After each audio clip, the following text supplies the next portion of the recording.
Kwol Matiang est propriétaire d'un commerce à Juba. Il vend des articles à la communauté locale. Mais alors que l'économie sud-soudanaise n'est pas au mieux, avec des taux d'inflation à la hausse et un complexe système d'imposition, Kwol déclare que le coût d'avoir un commerce est de plus en plus élevé.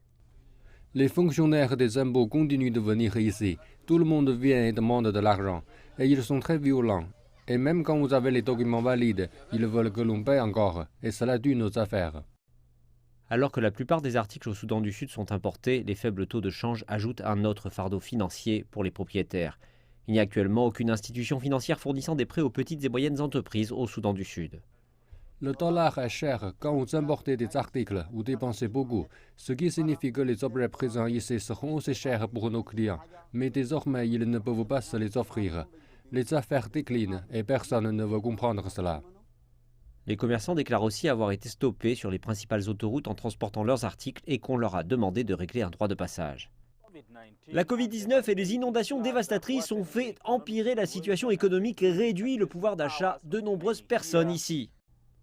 Le gouvernement sud-soudanais déclare désormais vouloir trouver des façons de réduire les impôts s'appliquant aux petites et moyennes entreprises.